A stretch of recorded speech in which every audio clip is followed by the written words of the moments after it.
Hello everyone, it's Shane Kanto, your Wasteland reviewer, and I'm here to review The Home, and this is a new horror thriller from creator of The Purge, James DeMonaco. And this film follows Max, played by Pete Davidson, who realizes that the residents and caretakers in the retirement home he started working at hide sinister secrets.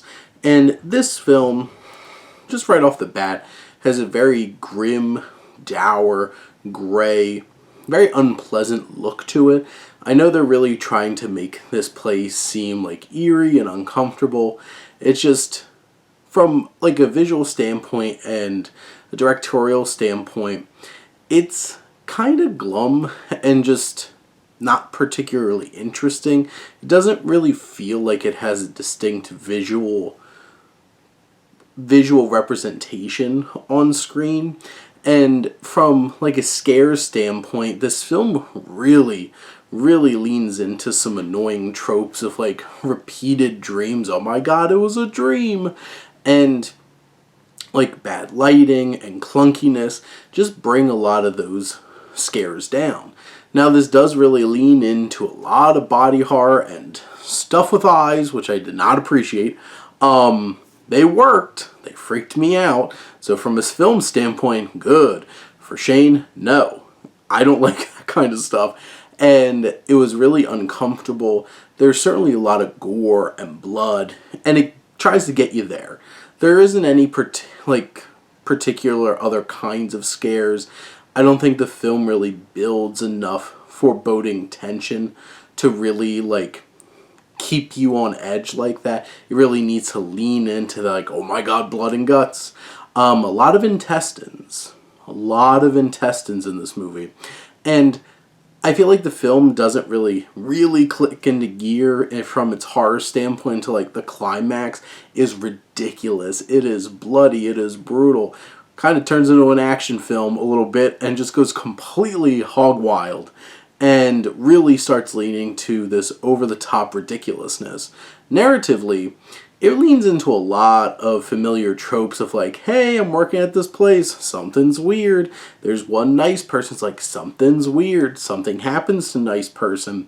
And by the time it starts really playing around with some twists and turns and stuff like that, I feel like it's already been lost in too many cliches and clunky expectations. I feel like there's some moments, especially towards the end, which has a very satisfying finale, to be perfectly honest. Some of it feels undercut because it diverts with this other narrative element that it feels like it's forcing into the movie. And it's telegraphed throughout the film, but it's still not particularly satisfying when it gets incorporated into the actual events of the film. I do feel like there are some crazy twists and turns and some unexpected elements, and it deals with some interesting themes that relate well to its nursing home setting and stuff like that. It has a lot of One Flew Over the Cuckoo's Nest and Shining kind of vibes with its space, but it never really gets to that heightened tension or atmosphere like those films. And Pete Davidson, I think, is solid. It's hard not to, laugh when he just starts dropping F-bombs and sounds like Pete Davidson. He is a little flat with some of his emotional moments. I think he does a fine job. There probably could have been somebody stronger to really bring out the emotion, because there are some emotional and moments that really do hit. And especially for this character, he goes through a lot throughout this film. I do feel like there's a lot of other really effective performances throughout the film that add layers, and John Glover and Bruce Altman and others are really turning it up, especially Glover. He's a blast in this movie. And there's other cast members that kind of fill that lacking bit in its lead.